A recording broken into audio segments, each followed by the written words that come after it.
you know, you hold a gun to my head, I'll vote for Trump. I'll still be less involved.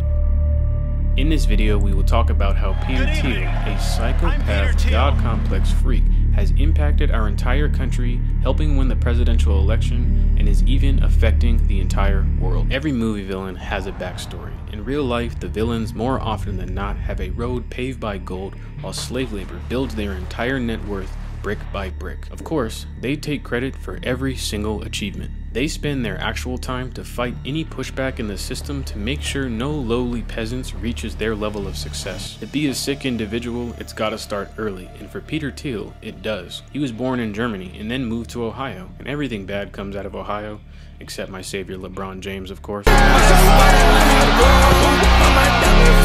His corruptness started when his engineering father, Klaus, moved them to apartheid South Africa. So I've been editing this video, and as I've been doing more research about Klaus, his father, I've come to realize that he's from the Nazi Party. He moved because the Nazis lost the war, and he was a Nazi. A large amount of Nazis moved to South Africa after the war, so much so that German was the second most spoken language in the region they were in. Which, as you could guess, he was not moving to South Africa to be oppressed, but to do the oppressing and make money off of slavery. There's another rich freak out there who learned how to oppress folks from South Africa, and sadly, we all know him. Elon Musk, the king of failing upwards, who we will talk about later in this video, because the dynamic of their relationship is really weird. More on that later. Peter Thiel is white, so he went to private schools in South Africa that were whites only, and we'll see how he feels about black people later in his career. His father in South Africa got into government contracts and started mining uranium. And by him mining, I mean he was using slavery of the African people to mine these materials for the South African, Israeli, French, and Chinese government to build atomic bombs. And I'd say at such a young age, this is probably how Peter Thiel became demented, because the Africans that were working had no clue they were even building a uranium mine. The magic of uranium stems from its property of radioactivity.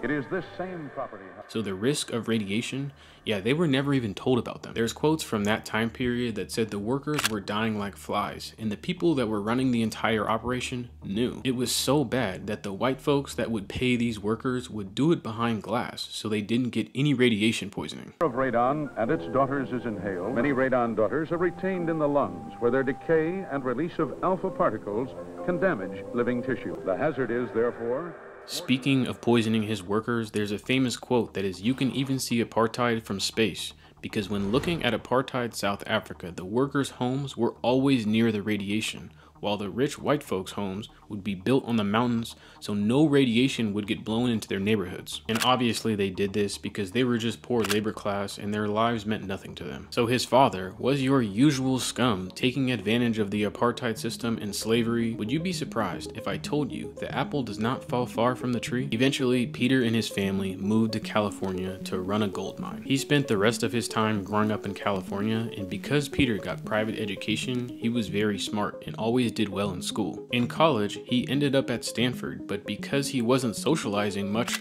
the boy was awkward and he had no social skills. You better believe if he was growing up today, he would be in the conservative pipeline quoting Fresh and Fit and Andrew Tate. Just like any other social skill lacking rich white guy, he joined the College of Republicans. His classmates from that time were asked,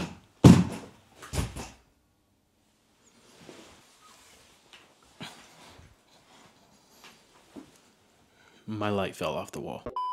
A quick thank you to our sponsor, which is me, because I barely have any subscribers. But if you find this video interesting, please like and subscribe so one day I can make that video.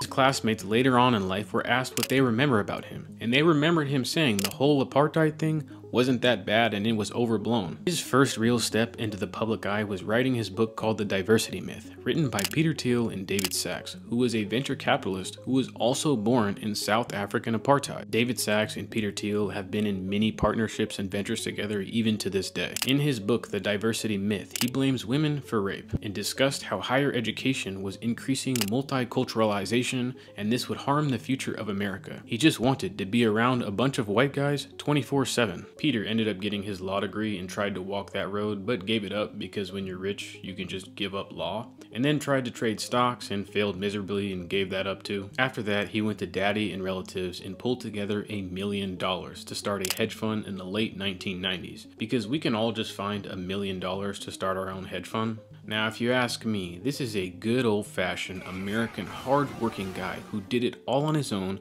with no help from anyone. Within his hedge fund, he lost almost 100K immediately. However, remember, he was in California, he was in the Bay Area, he was in the right place at the right time and was able to capitalize off the dot-com boom. This is when his life actually starts to get interesting. He invested in FieldLink, which was a technology created by Max Levchin, who was an actual coder and created a way for people to transfer money between Palm Pilots. I'm not sure how many people are even old enough to remember what Palm Pilots are, but they're like the iPhone before the iPhone. FieldLink later changed the name to Cofinity, which most people have probably never heard of. Out of this company spawned something that most people have heard of, which is the system they use to make secure payments. That is PayPal. One of the main reasons he decided to invest and make PayPal was because he thought it could be turned into an alternate currency to take down the US government. Another quick note on PayPal, Thiel and Levchin, they employed no women and were proud of denying a candidate who said he enjoyed playing hoops instead of basketball. Sure, you could guess the reason for that. But back to Cofinity, this company was still only able to make payments between Palm Pilots, but literally in the building next door was the company X. Yes, there was a company named X, and you can probably tell where this is going. Company X was trying to do the exact same thing except across all phones. That company was ran by none other than Elon Musk. And this is where their relationship begins. Musk and Thiel decided to partner up to bring this technology to all devices. Even back then, Elon Musk was a madman. He had aspirations to make PayPal so big that no one could stop them, and they did this by paying people to sign up for PayPal. We're paying people to sign up for their product. Eventually, their user base became massive, with most of their payments coming from porn and gambling. They decided to shift into taking a small percentage of every payment that went through their app. Banks and other partners were not happy about this. Elon's idea actually worked. The company had grown so much that they became untouchable. Their partners in the banks just had to accept it. Elon Musk partnering up with Peter Thiel ended up having its own risks. Thiel and his rich, backstabbing snake board members of PayPal, which they called themselves the PayPal Mafia, decided to boot Elon Musk when he was on vacation with his first wife. Back then, Elon called it a coup, and he would later say in an interview he was so furious that he had thoughts of assassination. But of course, Elon has no spine, so eventually he came back to Thiel and said, "I'm sorry, Daddy, for being rude," which was the smartest thing he could do because eventually Thiel would come to the rescue and save him. One of the most important parts of the PayPal situation was how Peter Thiel managed to stack $5 billion of straight cash in a Roth IRA account. The Roth IRA account was created for low and middle class Americans to try and stow away money for retirement. But of course, these freak billionaires found every way to take advantage of it. In Thiel's case, he forced the PayPal board to give him money to buy stocks in the company pre-IPO, which is before they go public, and then also took money from his own Roth account to buy over 500,000 stocks, which was illegal if you controlled the company, but at the time, he didn't. He found the loophole. Thiel was a trendsetter at this. Him and many other rich people took advantage of this system. In the coming years, Congress loosened the laws on this, so Thiel repeated this multiple times with multiple different companies. Any gains made in Roth IRA accounts are not taxed, so he will have access to that account with $5 billion when he turns 59.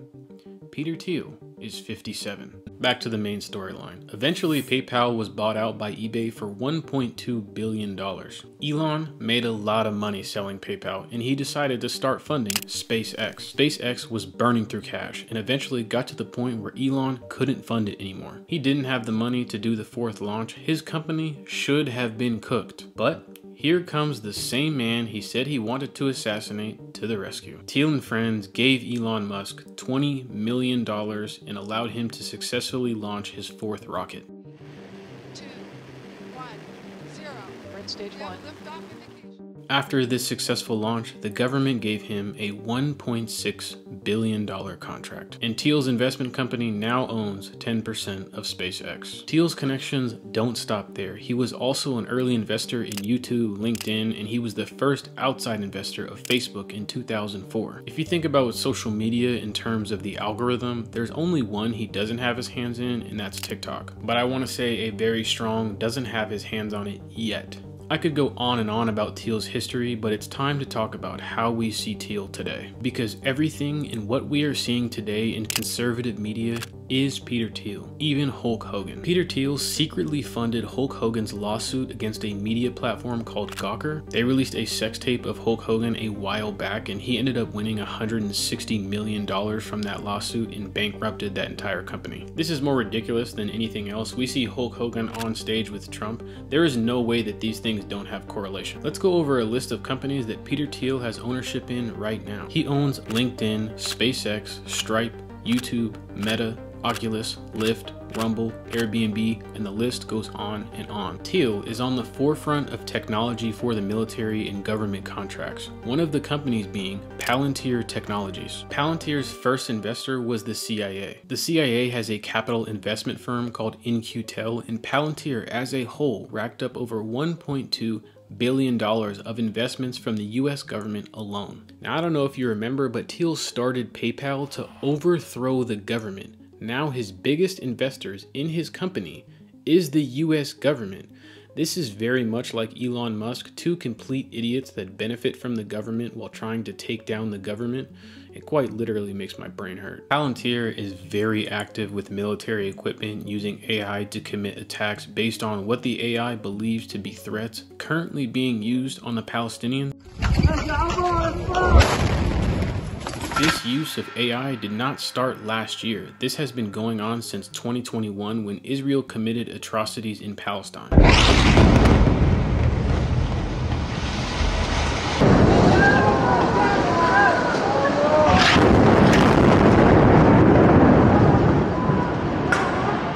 Back in 2021, Israel said that the use of this technology could be considered the first AI war. AI needs an insane amount of information and data to fuel itself, and there's no need to guess how Israel has gotten the data on Palestinians. Whistleblowers have come out saying that the NSA had provided Israel with raw data on phone records and emails from Palestinian Americans that would be in contact with their relatives in occupied territories. The NSA stated they are providing unfiltered texts and scripts of conversations that US citizens are having with their relatives directly to Israel. And this abuse of power is how they were able to target Palestinians. The company is now saying it's currently developing an even more powerful AI targeting system. According to Palantir, Titan is a next generation intelligence, surveillance, and reconnaissance ground station enabled by artificial intelligence. It has machine learning to process data received from space, high altitude, aerial, and terrestrial layers. Knowing that SpaceX owns Starlink, which is Elon's satellite company, and a quick reminder, Thiel also owns a part of that, it would make sense how he has the capability to do all these things, and most likely under Trump with Elon's power, he's going to have zero restrictions on whatever he wants to do. Thiel is not just at the forefront of war overseas, but the leader in facial recognition in America. He was one of the early investors in Clearview AI in 2017. The tech world was worried that this technology would be used for weaponization of people on American soil, and sadly, they were correct. Thiel has used AI facial recognition under Trump's first presidency to assist ICE to find immigrants. They used information from Palantir to find and target unaccompanied migrant children to abduct them from their families. And this is exactly how we saw kids ending up in cages. The mass deportation that Trump has talked about will be on the back of Thiel's technology. And this time, there will be no one in power to stop him. And the reason why is because the people in power he put there. He has been involved in politics since 2007, although not successful early on, funding candidates like Ron Paul for president who failed, and then tried funding Meg Whitman for governor of California who also failed. He failed again in 2012, setting up a YouTube channel for Mitt Romney when he was running for president, and that time he spent $3.3 million in ads. Finally, Thiel found success in 2016 during Trump's campaign. Thiel was a prominent figure and speaker tokenizing himself of being a proud proud gay man in the Republican Party. I'm sure the conservative men that were crashing the Grindr apps were also feeling very inspired to speak their truths. This is where the success really begins. His power within politics would skyrocket. He has now funded Ted Budd, Senator of Washington, D.C., Ted Cruz, Senator of Texas, Blake Masters, Senator of Arizona, Eric Schmidt, Senator of Missouri. He has funded these House of Representative numbers: Tom Cole, Mike Gallagher, Harriet Hagman, Brian Harrison, Joe Kent, Kevin McCarthy, Chris Stewart, Michael Waltz, Patrick Witt. One of the most important ones is Vice President J.D. Vance. J.D. Vance without Peter Thiel is just some big-head, chubby-faced, misogynistic nerd living in Ohio, but with Thiel's help, he rose to riches. J.D. Vance, prior to getting involved in politics, decided to open a venture capitalist firm. Can you guess who gave the seed money to start it? It was none other than our boy, Peter Thiel. After that, Vance decided to run for Senate in Ohio. Thiel gave his super PAC $15 million, the most ever in a senator race. Thiel is directly connected to J.D. Vance receiving the nominee to become vice president. And this is where it gets a little weird. In 2024, Thiel says he is taking a step back from politics and won't be donating to Trump's campaign because all of a sudden, he thinks money won't help win this election. And this is just what I believe. He decided to not invest his money publicly because he is investing his money in the background, funding right-wing influencers, podcasts, and journalists, and even building an entire university. Co-founder of Palantir, Joe Lonsdale, created Texas University as a non-woke alternative college and has raised some $200 million to teach forbidden courses by people like Mark Andreessen. Thiel also gives scholarships and is an active donor to this college. Thiel also has an insane amount of connections to the people that Trump is bringing in to run different parts of the government. For example, Trump has chosen Jim O'Neill to work alongside Robert F. Kennedy for the Department of Human and Health Services. Jim O'Neill used to work for Peter Thiel. Trey Stevens, who is supposed to receive one of the highest ranking positions at the Pentagon. Defense Secretary, managing the defense budget and executing the priorities of the Secretary of Defense. Basically means unlimited funding for Palantir. Blake Masters, who has also worked for Thiel, is under consideration to head up the Bureau of Alcohol, Tobacco, Firearms, and Explosives. When Blake Masters found out he was up for this position, he said that while he didn't have a clear visibility into the circumstances of this endorsement, he suspected members of the Trump campaign and friends helped make the case that the former president should call on him. Really? Friends? This guy's claiming he didn't even know Peter Thiel was going to call him up. Peter Thiel has also directly impacted how we see money entering politics today. Many entrepreneurs who had not been politically active said the opportunity was too good to pass up. The chance to influence the government is a huge opportunity, said Jack Abram, who leads Thiel's foundation. Honestly, this rabbit hole I have been on, connecting all these dots, seeing who has their hands in what company and what part of government they are going to be influenced, is truly mind-boggling and hard to even understand how deep all of this goes. I made this video prior to Donald Trump's inauguration, and this news article solidifies what I've been saying. A Trump party hosted by Peter Thiel with all of Silicon Valley. The party symbolized the euphoria of the tech industry on the cusp of Trump's presidency. The guest list included Mark Zuckerberg, Sam Altman, Miriam Adelson, and the Vice President-elect J.D. Vance. I don't think it's a coincidence that these things are being held at Peter Thiel's house, and this is just more evidence that I believe that Peter Thiel is the one who is running our government.